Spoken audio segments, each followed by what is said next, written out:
It's 1996, and so far the fifth generation of consoles has been around for almost 2 years now.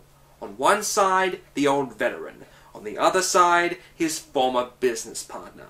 But looking past the PlayStation and N64, there was another console that just didn't meet the same amount of success.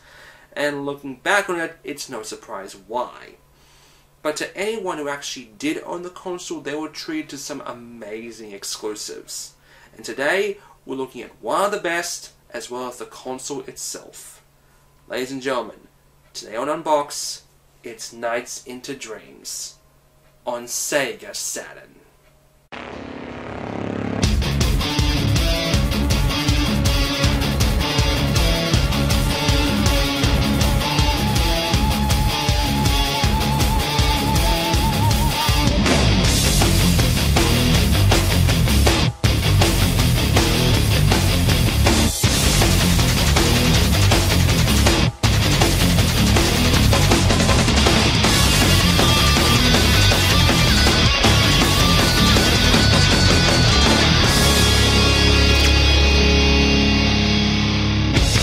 By 1994, the Sega Genesis Mega Drive was floundering.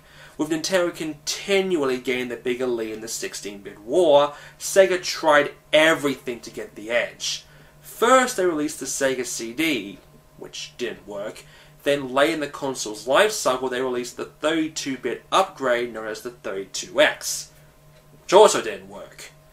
This was mainly due to the fact that Sega's true 32-bit console was right around the corner. The console would be codenamed as Saturn, but would be released in 1994 in Japan as the Sega Saturn. Anyway, a year later, Sega released a brand new IP by Sonic's creator Yuji Naka. That game would be known as Nights into Dreams. The story centers around two kids, the basketball fan Elliot and the talented singer Clarice. Sadly, both of them suffered defeat the past day at a game with older kids and at an audition. This in turn causes their fears to be leached by the evil Nightmarians before they are introduced to Nights, a jester of Nightopia, a place where all the world's dreams come true. The only dream that doesn't come true is knowing Night's gender. The game of Nights is fairly simple. Upon starting each level, your character has these orbs known as ideas, but they are stolen by evil minions and held in idea captures which look like giant Metroids for some reason. To destroy them, you must collect blue chips while flying through rings. Whenever an orb is reclaimed back at the idea chamber, a new path in the level opens up. There are 4 in total, and after they are all collected, you head to that level's boss and finish the level. On the terms of the 5th generation, the game does look pretty damn good for a 32-bit system.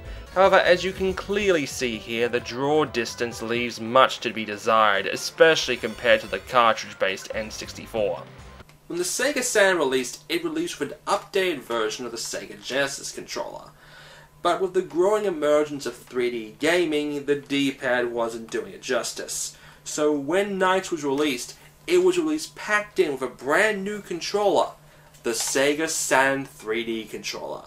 This controller featured an analog trackball of sorts, alongside the D-pad. It was also the first controller to feature trigger shoulder buttons. This here is the Japanese white version. And it's obvious to see this would influence Sega's next console.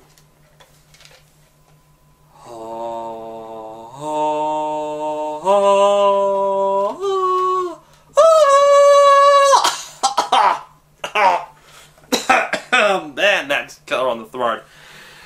But despite its future influences, unfortunately the biggest problem with the 3D controller, it was designed as a secondary controller and no replacements, which meant not all games supported it.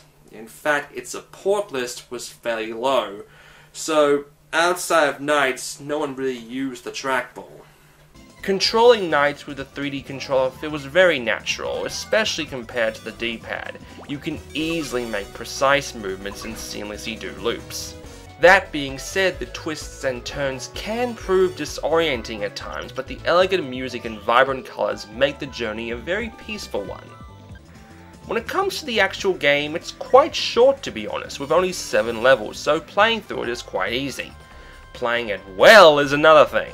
After completing every route in each level, you get a grade from A to E, and anyone who's played through Nights knows that even getting a C is hard enough in these levels, and considering you need to get at least a C average on each level to get the end boss, you could be playing levels over and over again. There is no health, only a timer counting down. Getting hit loses 5 seconds, and if you run out of time during the boss battle, you have to start the level all over again. As well as that, there was also a remake in 2008 on the PS2 exclusively in Japan. But you know me, I'm not just reviewing this just to justify my purchase of a Saturn. As we all know, last week, Nights into Dreams was re-released in HD on the 360 and PS3. So let's check it out. Comparison-wise, there is no comparison. The HD version excels in every aspect, from graphics to audio to controls.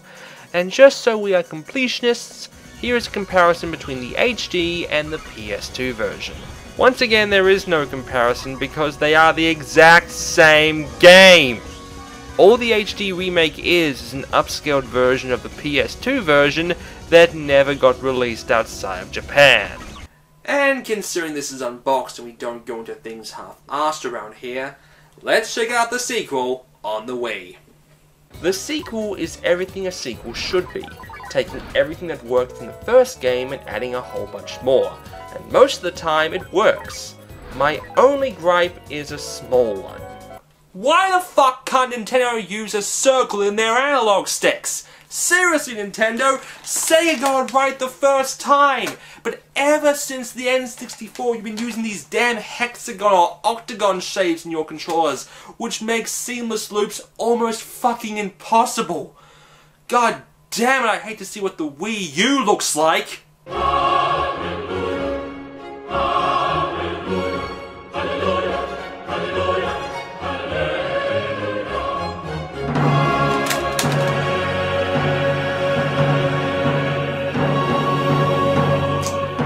I only hope the Wii U won't meet the same fate this system did. So, why did the Saturn fail? The Genesis system was a great console, but because of all the add-on bullshit, fans felt wary about a new console from Sega. Originally, the system was set to launch in the US on September 2nd, 1995, a day hyped as Saturn Day. However, at the first ever E3 on May 11th, 1995, Sega pumped the entire country by announcing, "Surprise! It's out today!" This idea was put in place to hopefully curb the launch of Sony's upcoming machine, which would be releasing a week after the Saturn's original release date on September 9th. As well as that, Sega noticed that gamers were importing Japanese models for upwards of $700. Unfortunately, the plan backfired on many different levels. First off, third parties which had been uninformed about the date change didn't have their games ready for the launch, meaning the Saturn launched in the US with a grand total of 5 games. All of them by Sega. Second of all, the console was only released in 4 retailers early: Toys R Us, Babbage's, Software Etc., and Electronics Boutique. This angered other retailers who had missed out on the early launch, particularly KB Toys, who outright refused to even stock the console. And lastly, despite Sony falling for Sega's bluff, had one last ace up their sleeve. Sega announced the Saturn to have a $399 price tag in the States. However, later at the same E3, during Sony's press conference, then Sony Computer Entertainment President Steve Race walked onto stage and simply did this. $299.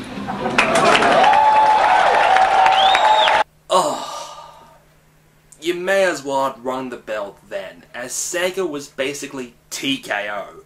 By the time the PlayStation reached US stores, the Saturn sold 80,000 units, compared to Sony selling 100,000 units in a weekend.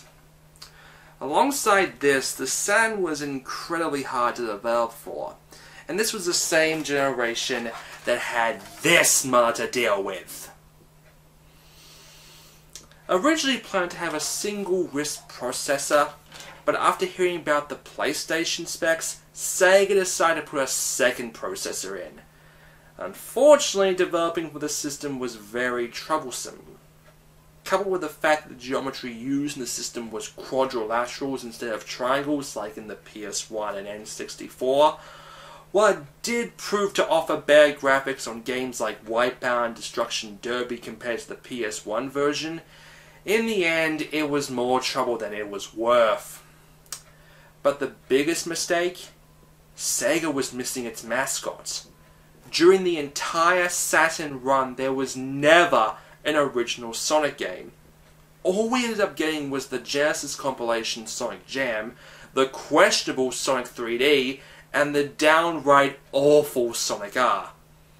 While it was true that a true Sonic game called Sonic Extreme was in development, it was scrapped in 1996 due to company politics and terrible micromanagement. It should also be noted that Yu Suzuki was originally developing his magnum opus Shenmue for the Sega Saturn, as seen by this video, but due to the Saturn's architecture and the lengthy development time, it was eventually moved to Sega's next console. Makes you think though, what if things had been different? What if Sonic and Ryu had managed to make it to the Saturn? What if this controller had become the standard? What if the system was easier to develop for? The 5th generation could have been a lot more evenly matched.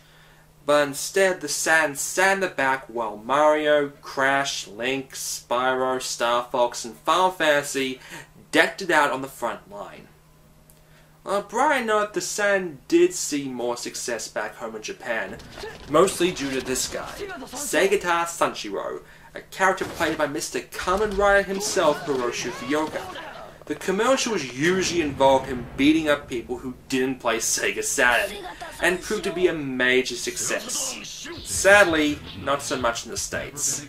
Most of the advertising in the States was Sega continuing to go after their competition like in the last generation. But especially not on that other system. Simply because, with only one processor, it doesn't have the power to do it. Fly, Plaything, fly. You're not ready. There are lots of good reasons to go with Sega Saturn instead of Pretendo. We call them games. Sega Saturn has tons of them. Pretendo has just a few. It does beg the question, do you want to play or twiddle your thumbs? Face it, Pretendo, you weren't worth waiting for.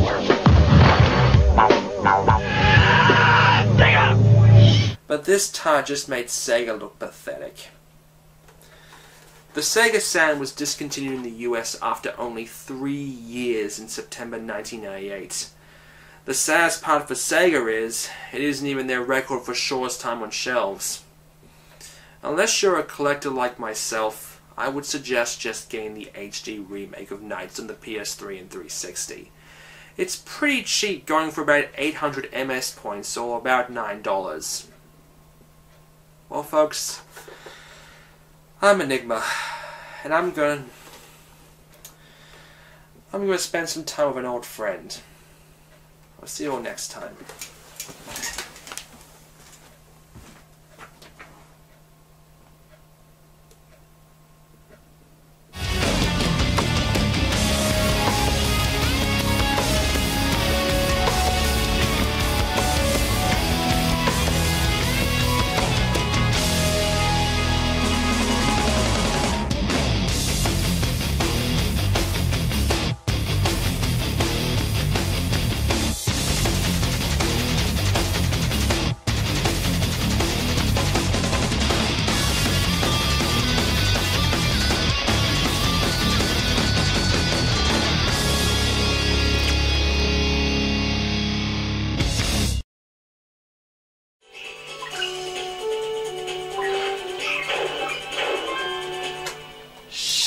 Shit! I forgot about Christmas nights! How much is it on Amazon?